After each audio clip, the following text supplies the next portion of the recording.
BJP ಕಚೇರಿಗೆ ಕಾಂಗ್ರೆಸ್ ಕಾರ್ಯಕರ್ತರು ಮುತ್ತಿಗೆಯನ್ನು ಹಾಕಿದ್ದಾರೆ. ಇಂದಿರಾ ಗಾಂಧಿ ಅವಹೇಳನಕ್ಕೆ ಕಾಂಗ್ರೆಸ್ ಕಾರ್ಯಕರ್ತರು ಸಿಡಿದೆದ್ದಿದ್ದಾರೆ. ಬೆಂಗಳೂರಿನ ಬಿಜೆಪಿ ಕಚೇರಿಯ ಮುಂದೆ ಹೈ ಡ್ರಾಮಾ ನಡೀತಾ ಇದೆ.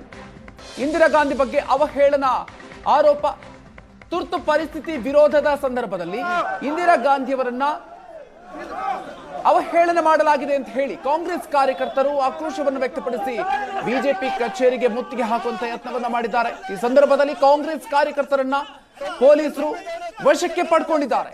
ಬಿಜೆಪಿ ಕಚೇರಿ ಮುಂದೆ ಹೈ ಡ್ರಾಮಾ ನಡೆದಿದೆ.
ಬಿಜೆಪಿ ಕಚೇರಿಯ ಮುಂದೆ ಹೈ ಡ್ರಾಮಾ ನಡೀತಾ ಇದೆ.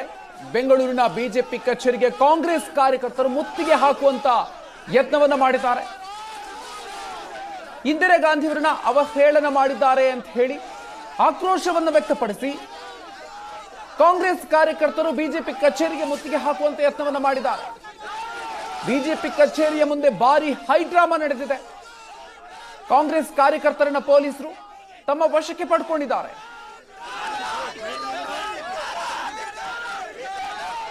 ಬಿಜೆಪಿ ಕಚೇರಿಗೆ ಕಾಂಗ್ರೆಸ್ ಕಾರ್ಯಕರ್ತರು ಮುತ್ತಿಗೆ ಹಾಕುವಂತ ಯತ್ನವನ್ನ ಮಾಡಿದ್ರು. ಈ ಸಂದರ್ಭದಲ್ಲಿ ಬಹಳಷ್ಟು ಹೈ ಡ್ರಾಮಾ ನಡೆದಿದೆ. ಅವಹೇಳನವನ್ನ ಮಾಡಿದ್ದಾರೆ ಇಂದಿರಾ ಗಾಂಧಿಯವರ ಬಗ್ಗೆ. ತುರ್ತು ಪರಿಸ್ಥಿತಿ ವಿರೋಧದ ಸಂದರ್ಭದಲ್ಲಿ ಇಂದಿರಾ ಗಾಂಧಿಯವರನ್ನ ಅವಹೇಳನ ಮಾಡಿದ್ದಾರೆ ಅಂತ ಹೇಳಿ ಆಕ್ರೋಶವನ್ನು ವ್ಯಕ್ತಪಡಿಸಿ ಪ್ರತಿಭಟನೆಯನ್ನ ನಡೆಸಿದ್ದು ಮಾತ್ರ ಅಲ್ಲದೆ ಬಿಜೆಪಿ ಕಚೇರಿಗೆ ಮುತ್ತಿಗೆ ಹಾಕುವಂತ ಯತ್ನವನ್ನ ಮಾಡಿದ್ರು. ಈ ಸಂದರ್ಭದಲ್ಲಿ ಪೊಲೀಸರು ಕಾಂಗ್ರೆಸ್ ಕಾರ್ಯಕರ್ತರನ್ನ ವಶಕ್ಕೆ ಪಡ್ಕೊಂಡಿದ್ದಾರೆ. ಹೆಚ್ಚಿನ ಡೀಟೇಲ್ಸ್ ಕೊಡ್ತಾರೆ ನಮ್ಮ ಪ್ರತಿನಿಧಿ ಸುರೇಶ್, ಇದೀಗ ನಮ್ಮ ಜೊತೆಗೆ ಸಂಪರ್ಕದಲ್ಲಿದ್ದಾರೆ. ಸುರೇಶ್, ಕಾಂಗ್ರೆಸ್ ಕಾರ್ಯಕರ್ತರು ಬಿಜೆಪಿ ಕಚೇರಿಗೆ ಮುತ್ತಿಗೆ ಹಾಕುವಂತ ಯತ್ನವನ್ನ ಮಾಡಿದ್ರು. ಸದ್ಯ ಸ್ಥಳದಲ್ಲಿ ಯಾವ ರೀತಿಯಾಗಿರುವಂತಹ ಸಿಚುವೇಶನ್ ಇದೆ?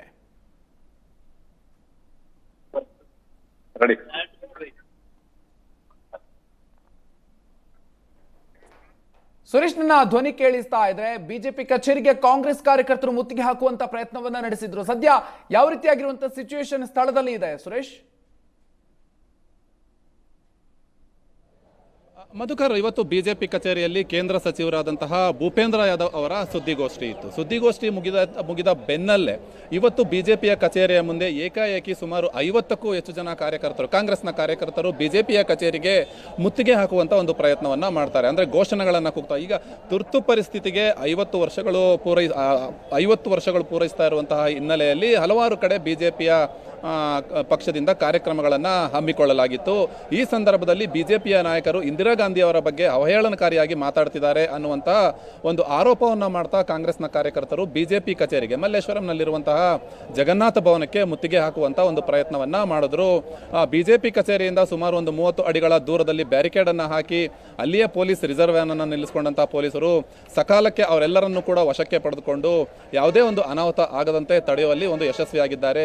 ಕಾಂಗ್ರೆಸ್ ಕಾಂಗ್ರೆಸ್ನ ಕಾರ್ಯಕರ್ತರು ಈ ರೀತಿ ಬಿಜೆಪಿ ಕಚೇರಿಗೆ ಮುತ್ತಿಗೆ ಹಾಕುವಂಥ ಸಂದರ್ಭದಲ್ಲಿ ಬಿಜೆಪಿಯ ಒಂದಷ್ಟು ಜನ ಕಾರ್ಯಕರ್ತರು ಕೂಡ ಅದಕ್ಕೆ ಪ್ರತಿಯಾಗಿ ಕಾಂಗ್ರೆಸ್ಗೆ ಧಿಕ್ಕಾರ, ಕಾಂಗ್ರೆಸ್ನ ನಾಯಕರಿಗೆ ಧಿಕ್ಕಾರ ಅನ್ನುವಂಥ ಘೋಷಣೆಗಳನ್ನು ಕೂಗುವ ಮೂಲಕ ಅವರಿಗೆ ಒಂದು ಪ್ರತಿರೋಧವನ್ನು ಒಡ್ಡುವಂಥ ಕೆಲಸವನ್ನು ಕೂಡ ಮಾಡ್ತಾರೆ.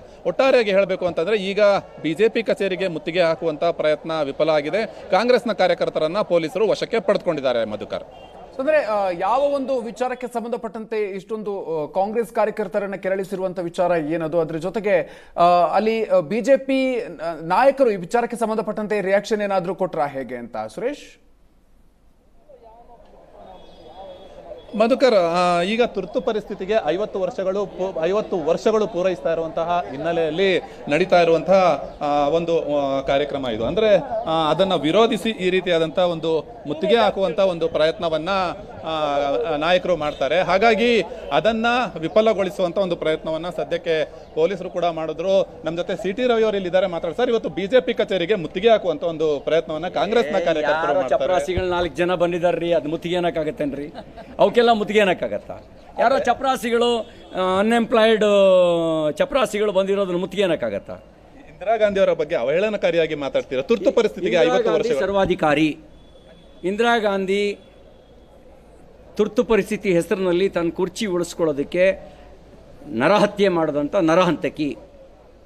ಇಟ್ ವಾಸ್ ಹಿಸ್ಟ್ರಿ, ಇದು ಇರೋದು ಇತಿಹಾಸ. ಮುರಾರ್ಜಿ ಭಾಯ್ ದೇಸಾಯಿ ಅಂತ ಮಹಾನ್ ನೇತಾರರಿಗೆ ಮೂತ್ರ ಕುಡಿಯೋದಕ್ಕೆ ಕಾರಣಕರ್ತರಾದವರು, ಜಯಪ್ರಕಾಶ್ ನಾರಾಯಣ್ ಜೈಲಿಗೆ ಹಾಕ್ತವರು, ಅಟಲ್ಜಿ, ಅದ್ವಾನಿ, ಮಧು ದಂಡವತೆ, ನಂದ್ ಕಿಶೋರ್ ಮಿಶ್ರಾ ಸೇರಿದಂತೆ ರಾಜನಾರಾಯಣ್ ಇಂತಹ ರಾಜಕೀಯ ನೇತಾರರೆಲ್ಲ ಜೈಲಿಗೆ ಕಳಿಸಿದಂಥ ಸರ್ವಾಧಿಕಾರಿ. ಸಂವಿಧಾನದ ಮೇಲೆ ಮನಸೋ ಇಚ್ಛೆ ಹಲ್ಲೆ ನಡೆಸಿದಂಥವರು, ಸಂವಿಧಾನವನ್ನೇ ಕೋಮಾಕ್ಕೆ ಸೇರಿಸಿದವರು, ಹಾಸ್ಪಿಟಲೈಸ್ ಮಾಡಿದವರು. ಸುಳ್ಳ ಇದು? ಸಂವಿಧಾನವನ್ನು ತನ್ನ ಅಧಿಕಾರದ ದುರ್ಬಳಕೆ ಮಾಡಿಕೊಂಡು ಅಂಬೇಡ್ಕರ್ರ ಮನೋಭಾವನೆಗೆ ವಿರುದ್ಧವಾಗಿ ಸಂವಿಧಾನದಲ್ಲಿ ತಂದೆ ಪದಗಳನ್ನು ತುರುಕ್ತವರು. ಇದೆಲ್ಲ ಇತಿಹಾಸ ರೀ, ಇದೆಲ್ಲ ಇತಿಹಾಸ ಹೇಳಿದ್ರೆ ಯಾರಿಗೋ ಸಿಟ್ಟು ಬಂದರೆ ಈ ರೀತಿ ಬಿಜೆಪಿ ನಾಯಕರ ರಿಯಾಕ್ಷನ್ ಇದು. ಅಂದ್ರೆ ಇಂದಿರಾ ಗಾಂಧಿ ಅವರ ಬಗ್ಗೆ ಅವಹೇಳನಕಾರಿಯಾಗಿ ಮಾತಾಡ್ತಿದ್ದಾರೆ ಅನ್ನುವಂತ ಒಂದು ಆರೋಪದಡಿ ಅವರು ಮುತ್ತಿಗೆ ಹಾಕೋದಕ್ಕೆ ಒಂದು ಪ್ರಯತ್ನವನ್ನ ಮಾಡಿದಂಥದ್ದು. ಸದ್ಯಕ್ಕೆ ಭೂಪೇಂದ್ರ ಯಾದವ್ ಅವರ ಸುದ್ದಿಗೋಷ್ಠಿ ಇತ್ತು, ಅದು ಮುಗಿತಾ ಇದ್ದ ಹಾಗೆ ಒಂದಷ್ಟು ಜನ ನಾಯಕರು, ಬಿಜೆಪಿ ನಾಯಕರು ಕೂಡ ಇದ್ರು. ಬಿಜೆಪಿಯ ಒಂದಷ್ಟು ಜನ ಕಾರ್ಯಕರ್ತರು ಕೂಡ ಅದಕ್ಕೆ ಪ್ರತಿರೋಧವನ್ನ ವ್ಯಕ್ತಪಡಿಸುವಂತ ಒಂದು ಪ್ರಯತ್ನವನ್ನ ಕೂಡ ಮಾಡ್ತಾರೆ. ಒಟ್ಟಾರೆಯಾಗಿ ಕಾಂಗ್ರೆಸ್ನ ಕಾರ್ಯಕರ್ತರ ಈ ಒಂದು ಮುತ್ತಿಗೆ ಯತ್ನ ಸದ್ಯಕ್ಕೆ ವಿಫಲ ಆಗಿದೆ. ಪೊಲೀಸರು ಮಧ್ಯಪ್ರವೇಶ ಮಾಡಿ ಅವರನ್ನ ವಶಕ್ಕೆ ಪಡೆದು ಪರಿಸ್ಥಿತಿಯನ್ನ ಇಲ್ಲಿ ತಿಳಿಗೊಳಿಸಿದ್ದಾರೆ. Madhukar, thank you Suresh ಡೀಟೇಲ್ಸ್ಗೆ.